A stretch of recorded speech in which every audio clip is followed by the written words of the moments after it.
welcome to Tales from the Tips. I'm DA, joined by 15-year Tour Caddy Mick Middlemo. We're just a couple guys that love to talk about the game of golf, both inside and outside the ropes, but we come at it from a different perspective. Mick? Yes, sir. What do you got in your hands there, buddy? Oh, Diet Coke breakfast. Your Diet Coke breakfast. I actually had some crumpets. I had crumpets for breakfast as well. What are crumpets? Crumpet is, you'll have to Google it. It's just, it's like a thick toast sort of thing with some butter on it. You'll have to Google it. It's hard to explain. Maybe I'll Google it. Maybe next week I'll have one and show you when I'm eating it for breakfast. You know, the last time you said Google it, I ended up with you as a podcast partner. Yeah, you did say that. Yeah, good point. Yeah. So I'm going to have to be careful when I Google crumpets. We've got some things to talk about. How are you doing, by the way? Oh, it's cold here today. It's a little chilly here in Melbourne town. This morning, it's a little 43, 44 degrees or something, and it's windy, rainy, miserable conditions, unlike the beautiful conditions I did for when I played golf yesterday. 18 holes of sheer horror. You got out your first round back in Australia. How did it go? I picked a municipal course that I haven't played in 40 years and remembered nothing about the golf course. I couldn't remember one hole on this golf course. It was like a whole different track, whether I'd never played there before, but I have played there, but 40 years at least. Wow. Very narrow, kind of weird golf course. It's like the tees are all so close together, and there's these 440-yard par fours, and I'm like, these are kind of long holes for like just a kind of a little muni golf course. So, and hit it straight, because if you get into the gum trees and the kangaroos, and it's not easy you have to chip out sideways. So, I'll post. There was some. I had a gallery there yesterday. Some kangaroos watching me. Oh, you did? Oh yeah. Were they cheering you on? I posted on Facebook. I'll put it on Instagram when I'm done, and you can have a look at the kangaroos hopping around the golf course yesterday. We will make sure that when Mick posts it, we will share it on our Tales from the Tips podcast Instagram page. Well, how did you play? I had 82 hits. I started off. I think I was 4 over through 3. Okay. And then had a little bit of a rally. Bounced in a birdie on one hole because the greens were a little bit shaggy and rough, and one of the putts happened to bounce 4 or 5 times like this before it went in, but it was nice. And it's one of those ones where the holes look like they haven't been changed in about 4 years. Oh. So the hole looked half the size of it normally did. So yeah, it was a bit rough, but it's okay. $38. Hey. $38 for 18 holes. You can't go wrong. Dude, that's a steal. Steal. That's less than $2 a hole. I don't know. I was looking at some courses I might play in the near distant future, some public ones. But yeah, I'll probably join a course here by the end of the year, and we'll see how we go. But anyway, how was your experience playing with Chris Fortney in the member guest thing, one day thing? Yeah, I'll say it. I'll say it this way. I miss my caddy and my friend. I did not play very well. I will. How dare I say? I managed to get myself in my. I managed to get into my own head during the round, Mick. Most to the point where I thought I could hit a shot. When I could hit a shot, I didn't hit the shot. When I hit a shot, I didn't think I could hit. It was just all over the place. I shot 89, but that was also coming off of so I started out beautiful drive on 15. We were playing LIV Golf, by the way. We were playing in a shotgun. Beautiful drive on 15, put it to 10 feet. Now, you know Bentwater greens very well. They're a lot faster than normal. I do putt very well on Bentwater greens. Yeah, I don't because I don't get out there very often. I play more of the municipal tracks like you just described, where it's plinko and you just got to figure out which ball mark, divot, hole, replace, and you just bounce them off and they go in off a shaggy carpet. These were very true and very fast, and so I was very timid. And so I left my putt short with a tap in, and then I proceeded to go bogey, quad, bogey. Quad on 17. Quad on 17, yeah. Now, I'm going to come out on a limb here and say, please tell me you didn't hit driver on 17. I did, much to based on the advice of my partner, and Mick. I haven't hit a slice that bad in many moons, and Oh, so you killed someone? I was on some. I guarantee you, I was on probably on somebody's back deck. No, it sounds like you might have been on their front deck. That could have been two. Across the And street, I mean, over the road. yeah, it was not good. I managed to get a snowman on that hole, and You know, considering I hit 2-iron, 8-iron on that hole normally. Yeah, it's not really driver worthy. I probably could have used your advice a little bit more. Yeah. Well, you know, your partner's a member there. He should tell you that too. And then Mick, I got into the let's compound the problem by adding more problems to it, and then trying to get cute with some stuff, and you know, it wasn't. But we had a great time. That's why we're not professionals. Greg, yep, your partner Greg played well. I believe he shot 80. He did. He did tell me he shot 80. And Grizz did a decent job filling in for you. Grizz can hit it a long way. Grizz was struggling from a little bit of the rightsies lefties. Was he? Yeah. Oh, that's easy. Well, that's an easy fix. We could fix that. But he did hit. He hit a couple. He hit a couple of big balls out there. It was good. But I let my partner down. We could have competed for the A flight had I played to my handicap. Oh, next time. All right, let's talk about the real golfers. Let's talk about guys and gals that really know how to talk. Mick, we've got some people playing some really good golf right now. Cam Young goes wire to wire at the Cadillac. Have you heard of this lady named Nelly Corda? Yeah, it goes all right. Yeah, she wins again at the Riviera Maya Open. Our guy, Stuart Sink. Just sick of winning.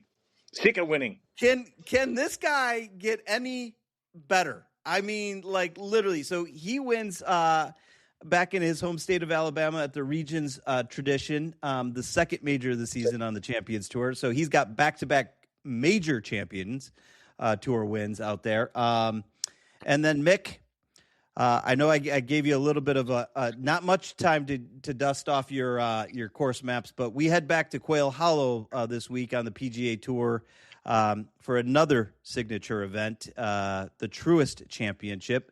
The PGA Tour also has a opposite field event where Mr. Brooks Koepka is headlining at the Dunes there in Myrtle Beach.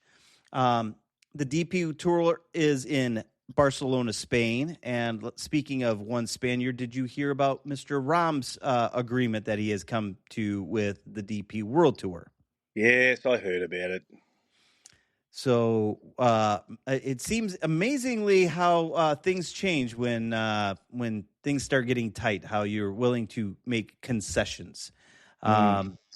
They are playing in Barcelona at the Estrella Dam Cantiluna Championship. I don't know if I said that correctly. Say that 10 times with a mouthful of marbles. I meant to ask you, is this the championship, the tour event that you played in when you guys rented the car and drove through the mountains? No, that was Q School. That was Q School. That was European Q School in Pels and in Porta. We landed in Barcelona and then drove a car to Pels and in Porta thinking that we were taking a shortcut, and we went over the hills and everyone got seasick and car sick and sick, and it was great. Oh, no. Wonderful time. Sitting in a hotel room with a TV, nothing in English. It was awesome. Fantastic. Time. So much fun, caddy. playing a game of Snake on my old Nokia phone. Oh, my. Some of our listeners don't even know what that is, by the way. Well, I know. Just saying, look it up. Google it. Careful with you and Google. A torturous couple of weeks, that was.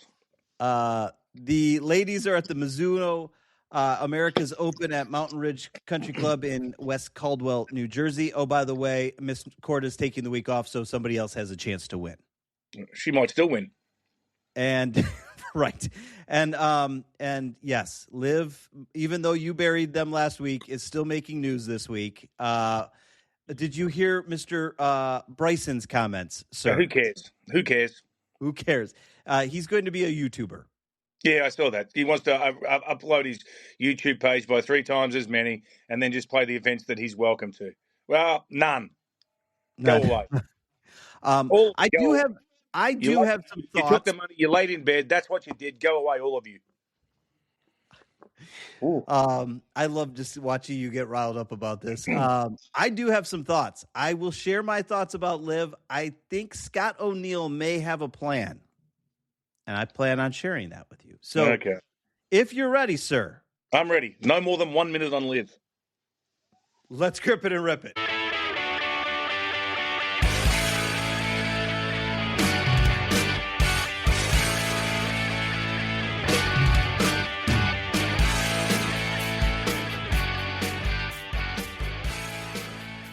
LIV is dead.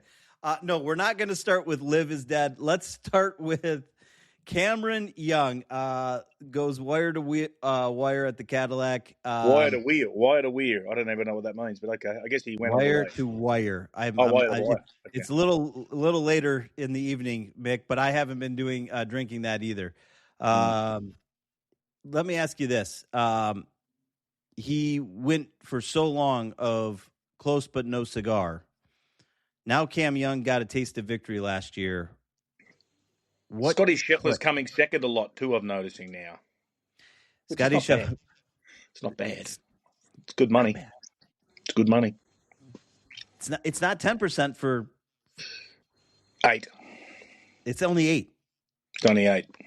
If he's on the right contract, it should be 10 and 8 for everything else, which I'm sure it is. That's a fair one.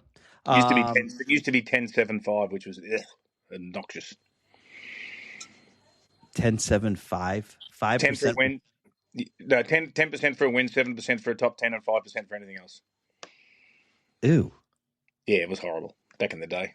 Thanks, Robert Allenby. Ooh. What? No more shots. Okay. Mick, my question to you. Now things have clicked for Cam Young. Where do you see Cam Young heading at this point? Upwards in a hurry. Got a great demeanor. Played beautifully. Only one guy played better on the week. Well, the last 3 days was Adam Scott. Yeah. Adam Scott's playing some good golf. He shot 15 under the last 3 rounds. He shot 4 over the first round. Finished 4th. And he did something he's never done in his professional career. He hit the wrong ball. He hit the wrong ball in the first round. Made a triple on a hole because he hit the wrong ball. First time he's ever done it in his professional career. That's a bad time to do that. Yeah, it's a bad time not to know what golf ball you're hitting. I mean, he is getting on in age too. I mean, maybe he's starting to get forgetful. I don't know. Just thought he got... I mean, how do you not know your own golf ball? I mean, what's his caddy thinking? Anyway, I'm not blaming his caddy for that. I'm blaming them both. I was going to say, who are you going to blame on that one? Blaming them both. Oh, that's never happened to me as a caddy. I've done some dumb things, but not that dumb.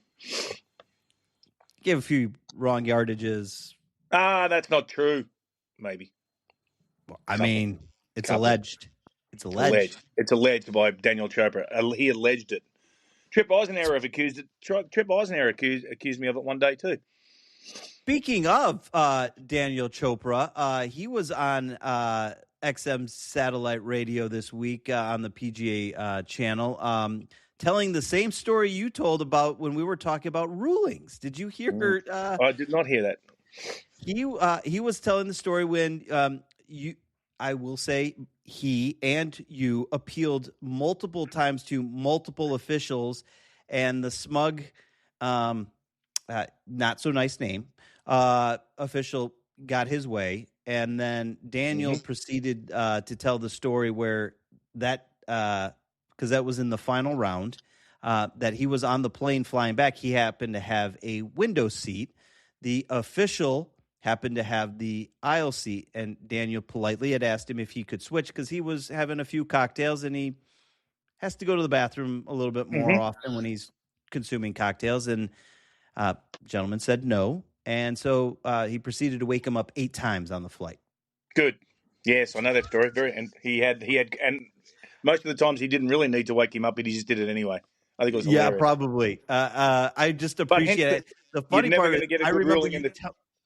You're never going to get a good ruling in the future, though. I told him that. Be careful. Yeah, you did say that, but it reminded me that we had that conversation, and it was funny to hear him talking about it just the same way that you guys, because you guys remembered it exactly the same. It just there was another one when I caddied for Trip Eisenhower when he and the rules official came up, and Frank was the guy's name. Early doors of caddying, and as soon as the official got there, Trip said, "I need a second opinion." And he's like, "Well, I haven't even given you my ruling yet." He says, "Yeah, I know, because I know it's not going to be a good one. So just go get another rules official, basically, because I know what you're going to say." So, yeah, how'd that work out for him? not well. We didn't get the ruling we wanted. But that's fine. Let me ask you this. Let's go back to the Cadillac. Obviously, course layout changes. It had been 10 years since the boys had been out there. What were some of your takeaways from the Cadillac? With the changes and obviously the course played tough. Course played tough, but I think it played very fair. Yeah, I agree. Course played tough, but very fair. I mean, because it was windy as all hell down there as well. So, no, I thought the course played. I thought the setup. I think the PGA Tour did a great job of the setup, made it fair, shortened a couple of holes, just made for good scoring, and I think that's what people want to see. I think people like seeing good scoring and birdies, and I think that gave everyone a fair chance. He just played better than anyone else over the 4 days. He was just consistently good for 4 days. Well, and when you talk about it, you look at, he drove the golf ball very well. I don't have the stats up on his driving accuracy or where he was at in the field, but when you look at some of the top, I mean, look at Scotty. Scotty drove the ball really well this past week. He just had a tough Thursday and put himself behind the 8 ball once again. If he can get out of, I'm scared for the tour, the entire tour. If Scotty figures out Thursday, you might as well just pack up your bags because he's going to run away with the golf tournament at this point. But he's not doing that right now, so he's human at the moment. He's still, yeah. I mean, I feel bad. Back to your point, second place again. Where did your boy finish up? So funny that you and I talked about. You gave me such a hard time of picking such a high, pick, which by the way wasn't when you look at odds. You and I tied. We were tied 36. Yeah, I had a bad Saturday. I was in great shape. Yeah, Gary was looking really good Thursday, Friday. Little 5 over on Saturday. Not very good for Gary. Yeah, got her up, puttered along. I did say I was thinking Cam, but you gave me such a hard time that I got away from it. We lost ground again to Scotty. Scotty's got his beaten. We can't beat him now. He's done. We could add our points together and can't beat him. We actually have a shot this week of gaining ground because he's not playing. Right. And it's a signature event, and there's no cut. We are going to gain ground. Why would he take this week off? He always takes the week off before a major. Yeah, I know. It's weird. Anyway. Do you think he needs the money? Not like he needs the money. Okay. He's going to be okay. All right, so yeah, it was a bad question. Sorry. I looked at the cat. I really thought the course played well. I thought the guys handled it well. It was done and over after Thursday, which you kind of saw. You just would Cam fall apart. Like some of these other 54 hole leaders.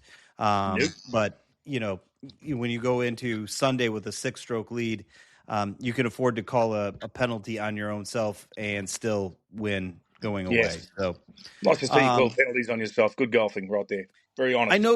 I know you and I kind of we jabbed at your guy. I shouldn't say your guy, our guy, Justin Rose, changing clubs to McLaren. Didn't have a great tournament. But here's the thing, and in fairness to Justin, you know what? He still finished 12th overall strokes to green. You can't argue. It wasn't the irons. Where he failed was he was, I think, 63rd out of 72 in approach to green. No, he still has to use irons to do that. He's not throwing on the. But I think when we're really talking about the technicalities of some of these new clubs, I think those things are designed exactly the same way. that his old clubs were. I don't think his ball striking was there. I didn't look up his driving statistics. $365 per iron if you're interested in buying them. What? 365 per iron? Oh, per. Okay. Yeah, so if you're interested in spending a quick 5 Gs on everything, get amongst it. Text Fooch and tell them send you a pair. Fine, here's his number. No, I'm joking, Fooch. Joking. No, I won't do that. Speaking of, your boy Fooch is jumping on with what's her name? I'm drawing a blank. Somebody. He's gonna be on the radio coming up. I'm mad at you because you didn't get him on before he goes. Oh, don't get mad at me. I don't care. I've got 3 ex-wives. You think you scare me? Right? Very true. Okay. Let me ask you this. Let's turn our attention to this week. The Truist. Quail Hollow, beautiful golf course. One of my favorite golf courses on the planet. Big boy golf course. Big boy finish golf course. 16, 17, 18. Bring it on. So the Green Mile, statistically, the 3 toughest holes in golf to finish. By the way, Mick, you ready for this? Yep. 1, 2, and 3 now at Quail Hollow, the toughest. Stretch to start. Yeah, I can see that. It's changed a little bit. It's changed a little bit from when I was there, but around a little bit. But yes, be prepared for starting off rough and finishing rough. There's only one hole there. There's one hole there that can decide the tournament. Which hole is that? 10. Short par 4? Par 5. Par 5. But statistics prove that if you play that hole 4 or 5 under and you play it beautifully and you play it well all week, that you are a chance to win. If you have a bogey or anything on that hole, you will not win that tournament. You have to make hay on the 10th hole. You should birdie it every day. And look at that. If you don't, you are losing strokes to the field in a course that's very, very hard to make up ground. I was going to say, so I'm glad you led that. I know obviously 10. There are a few other holes out there that you can make some ground up on. There's a drivable par 4. That's 8. 7 and 8, the par 5. But again, you have to hit the very narrow drive. You have to, you got water in the right, bunkers on the left, and it's very narrow. But once you get up there, if you hit a good drive, you have an iron in there. But still, you've got water on the right, but if you can knock it on that green, if you hit a good drive there, you should make 4 there every day as well. And 8 is a very drivable par 4. Does it come down? Does the Truist come down to Sunday, or is this thing over before we get to Sunday? Oh no, Sunday all day. Sunday back 9. Very, very similar to what one of the other famous courses. But yeah, I love the finishing holes here are awesome. 16's a tough hole, but then you stand on that tee on 17, and basically all you can see is water and grandstand. And the miss is always going to be right. You're always going to miss the green right. It gets a lot of traffic down there, and by Sunday, it's had a lot of traffic down there on Sunday where people have walked a chip from and stuff like that. There's a lot of little divots, and so when you can miss it right, you still don't get the lies that you're really, really looking for all the time down there on 17. Great finishing holes, and 18 is just phenomenal finishing hole. That fairway looks extremely narrow when you stand on the tee. Yeah, well, that's the thing. I mean, we just talked about driving accuracy at the Cadillac. Driving accuracy is almost paramount at Quail. 100%. Not only do you have to be long, but you have to be straight. Great golf course, great fans, really, really good fans there. Very knowledgeable, very respectful fans there. Very, very good golf course. Yeah, the Queen City, and they take care of the caddies amazingly well. Probably why I like it. Queen City has a great love for the game of golf, and obviously Arnie being a big part of the original design of Quail. Great food for the caddies. They give us massages. They valet park our cars for us. Oh, play there every week. Do you want to become a member at Quail, Mick? It'd be nice if you it's a long way to go to play a round of golf now. Yeah, I was going to say, can you call Justin and see if you can borrow the jet? See you jump on, yeah. Probably, I don't think I know him that well. Just tell Fooch to put a favor in for you. Yeah, he probably would. Anyway, I'm sure he would. So who's going to win? Twin Peaks is the best in the game. Here, your favorite drafts are poured at a frosty 29 degrees, and rare barrel-aged whiskeys are served just the way you want them. It's bigger game days and bolder fight nights. I mean, where else can you find a scratch kitchen that always comes in clutch every day from lunch to late night? Only at Twin Peaks, the #1 sports bar. Stick around after the sun sets. Twin Peaks is open really late. Wind down with bourbon and late-night bites. Well, so listen, here's the field. When you look at it, you've got obviously Rory is back this week. His first time teeing it up since the Masters. Cam, Matt Fitzpatrick, Xander, Ludwig. By the way, Xander's having a quietly good season. Obviously, a lot better than last year when he was recovering. Ludwig. Again, driving and long iron accuracy. Another one to keep your eye on, Victor Hovland, who has always played very well at Quail Hollow. He's only had one top 10. He's only had one top 10 this year.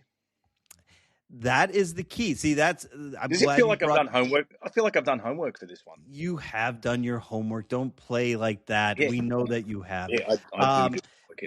Another one that we mentioned him earlier that's playing some really good golf, minus his first round, was Adam Scott. Adam Scott has played really good these last several weeks after the Masters. You haven't named the winner yet. So here's where I'm at. I am going with the Aussie. I am going with Adam Scott. Can't steal my players. I love it. I actually found something unique in my house today that I'd left here last time, which I used yesterday. Would you like me to go show you that I found in my cup? Wait, hold on. Who are you going to? Oh, no, you're just going to leave. I'll be back.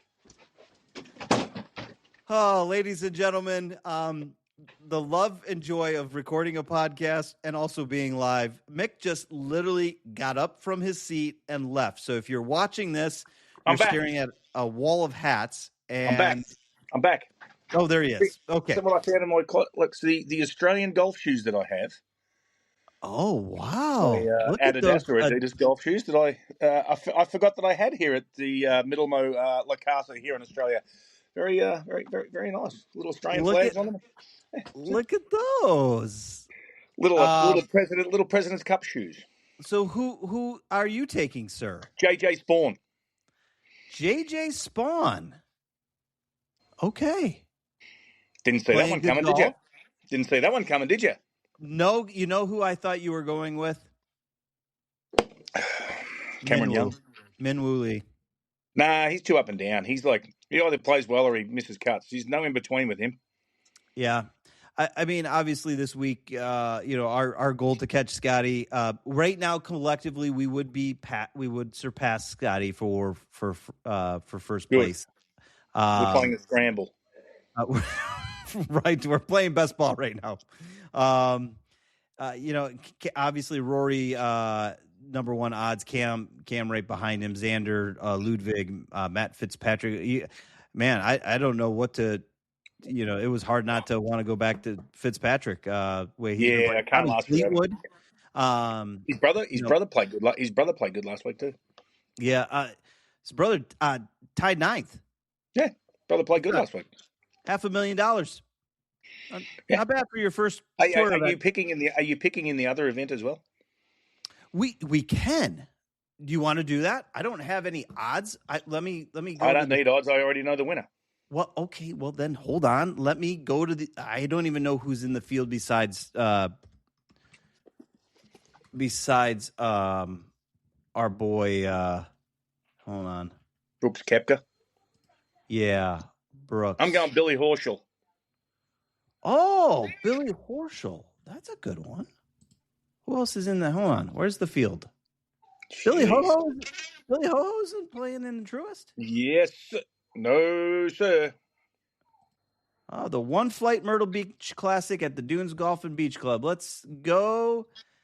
Okay. Why don't you just pick Brooks Koepka?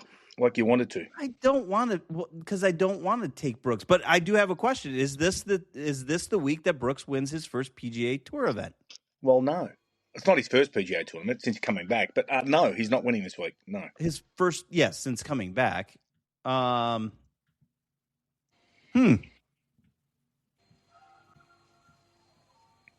Interesting group here. So you can't come up with anybody. Just pick Keegan Bradley. Something like that. I know who I'm going with. He was slow at the Masters, but he is quickly becoming a rising star on the PGA Tour. Adrian Dumont Deschartres. Too slow for me. Can't pick slow players. All right, fine. I won't take a slow player. No, you can. You can. I said I can't. You can. I don't play slow. No. All right, fine. I'll take the youngster. I'll take Blades Brown. Okay. There you go. He's not even ranked. I'll go with Blades Brown. Good pick. Miscut. He's got a sponsor's exemption. That's how he got in. Miscut. Well, hey, listen. I didn't go. I could have gone Max Grazerman or Brooks or Seamus Power. Couldn't win. Hey, you know another good one that Dan Brown is playing. Oh, there you go. I didn't see that. Nick Dunlap, not been playing some good golf, but yep. Maybe he shouldn't have won as an amateur. Adam Hadwin, Garrett Higo. Garrett Higo could be playing some good. You've already picked your winner now. That's it. Move on. Come on. Get on to your list stuff. I'm sticking with Blades. I'm looking at the list. You got me on down a rabbit hole. Okay, so I've got Adam Scott and Blades Brown. You've got JJ Spawn and Billy Ho and Billy Horschel. My mate Billy. I'll take Billy. I'm gonna put this into our notes. Mick as Billy Ho and JJ Spawn. Okay. All right. Mick? Yeah. Here we go. Nelly Korda. Not playing. Won't win this week. She's not going to win this week, but let me ask you this. I know I asked you this question last week. What changed? What is stopping her this time? Nothing at the moment. Besides her not playing. The only thing that'll stop them is the law of averages. You can't win every event. And then, unfortunately, sometimes when you don't win every event and then you start tinkering because you think, well, there's something wrong, where it's just, unfortunately, sometimes the law of average, you can't win every event. No one ever has. So it's like things like that are going to happen. You're going to go through ups and downs, and it's just, how you prepare for the downs. And, she's on a high at the moment, like Matt Fitzpatrick's on a high at the moment.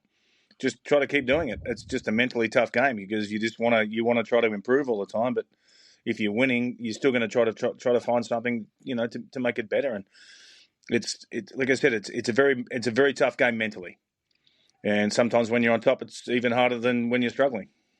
Well, and that's kind of what and you and I have talked about. That is when you are on such a high and on such a run, it's easy to know that at some point it's going to come to an end. Yes. You don't think it's going to, but you know it's going to at some stage. It's just you can't hit every shot perfect, but when you're playing well, everything is coming together. You're hitting your irons well, you're chipping well, and usually you're putting well, and it's just it all comes together, and it's fun to watch when it's coming together. And golf is that funny game because there's times where you're not hitting it well, or you're not scoring well, but you're hitting it well, and you know that you're very close, and then it clicks. Yeah. That was, going back to even my round on Friday, I'm like, I hit some really good shots. I knew it was there. I just couldn't hit enough good shots on because mentally you were fried, and once you know you're tired, you keep telling yourself you're tired, and you keep telling yourself you're struggling with the greens, and invariably you're going to struggle with the greens. Mentally, and Mick, I hesitate to have to admit this, but I finally realized what my age was and that I was physically tired after playing 3 rounds of golf in a week. And it's disheartening when you sit there and you and I feel like to this day, you and I were talking about it before we started this podcast. You walked 16 holes and your knee hurts again. Yeah, but I'd go and play. Well, that's because I didn't tape it at all yesterday either. I kind of got to the golf course and went, "Oh, we're invincible in our minds." Oh, damn straight. And I got hit with a dose of reality last Friday with you're now 51 years of age, and you can't do what you used to without more physical fitness, taking better care of yourself, stretching. Put a golf net in your backyard and hit 30 golf balls every day. Good to go. Boom. I'm sure Lynn will love me to do that. Okay. Last thing before we get out of here, and I know you don't really want to talk about it. LIV Golf. Mick?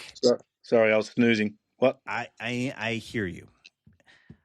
Here's my thoughts, because I listened to the CEO, Scott O'Neill. Now, I have been around rah-rah CEOs in the past. Mm-hmm. I've worked for several rah-rah CEOs in my career. I will say this, the new board structure that LIV has brought on and Scott's previous history with keeping and maintaining companies lends me to think that they are going to make a strong move into 27 and try to restructure this thing. Financially, you cannot continue to operate the way you have. And I think there are going to have to be some concessions on the player side and on the league side on reducing some of their expenditures. That being said, I think there are big sponsors that are still out there that will help support that tour that are locked out of the tour, the PGA Tour. One being a company that is headquartered right here in Atlanta, Georgia, that is a opposite competitor to another global shipping company. I think you're going to see some rallying of the troops and some sponsors that are really going to make it. And I think your own country of Adelaide, Australia, is going to play a big factor in keeping LIV Golf alive for another year. I do think you're going to start seeing some these guys disappear. If Bryson wants to go play YouTube golf, good. Go for it. Good luck. Have fun. Your lifeline is going to be short. With that being said, I think John Rahm strategically finalized a deal probably with the DP World Tour, for his Ryder Cup status, but also from a standpoint of realization that LIV is going away and he needs to pivot, and he'll be playing in some tournaments that he's not going to want to. He'd be playing in the opposite field in Myrtle Beach this week had he been back. So I think you're going to see some guys leave. Thomas Peters, good. You stay. You go do whatever you want. Cam Smith, he's going to go fishing.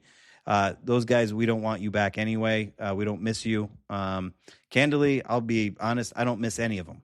I know everyone says that they want to see the best players in the world. I am seeing the best players in the world. They play on the PGA Tour, and they're playing on the DP World Tour. And the guys that are playing really good on the Korn Ferry Tour are going to be playing on the PGA Tour, and those are the guys that I'm going to be watching in the next 5-10 years. And I really don't care about Bryson and John and some of the rest of them. That's my thoughts. All the rest are has-beens anyway. They are. Ian Poulter, Lee Westwood, go away. Go. You took the money. Now go away. You got paid handsomely. Go away.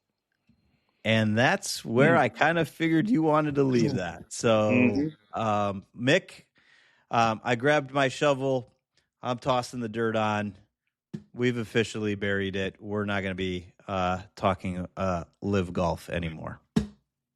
Yeah, maybe we'll. Maybe when it all folds and everyone's crying, looking for a place to play. Come up with another tour. There you go. Get your own tour. Put your own money in together, you boys. You've all got $300-400 million each. Maybe you should all put in your own money, play your own tour, and play for your own money, and see how much fun it is when you're playing for your own money.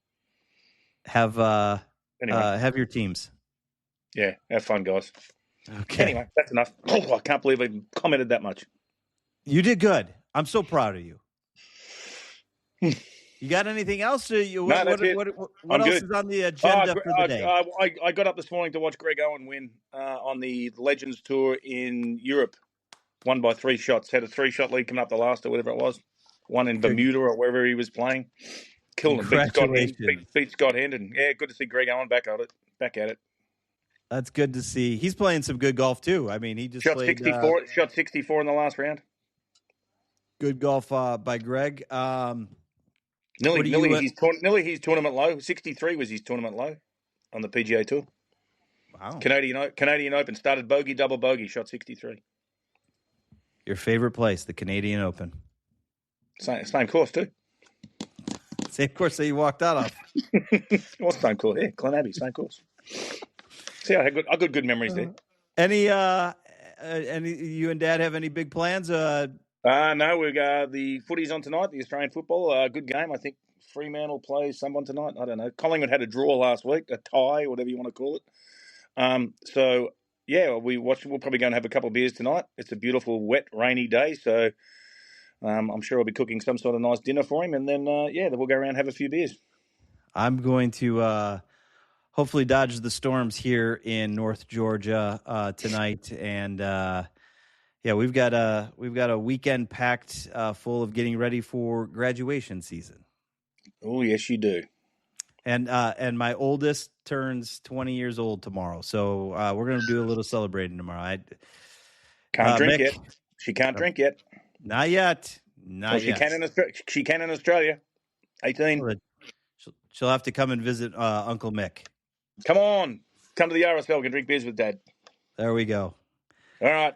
Thanks for teeing it up with us on Tales from the Tips. If you're catching us on YouTube, make sure you give us a like, hit that subscribe button, drop us a comment, let us know how we're doing. We love to hear from you. You can find Tales from the Tips wherever you find your favorite podcast. Apple, Spotify, YouTube, and now we are available on the iHeart podcast platform. Just search for Tales from the Tips under podcast.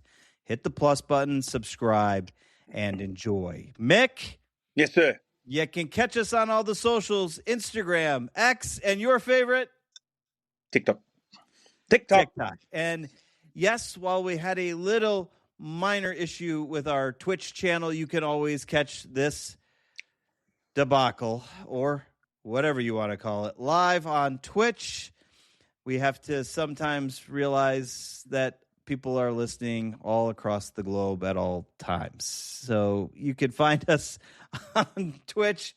Just search for Tales from the Tips Pod for our channel. You can find us and hit the notifications button. That way, when we come live, you get notified. You can tune in and watch this unedited version. Mick, yes, sir. I am taking the weekend off of golf. I do plan on trying to go hit some golf balls to work out a little shoulder kink I've got going on. But other than that, you probably got tired watching the Colorado Avalanche score 1,000 goals in 2 games. Go, Avs, go.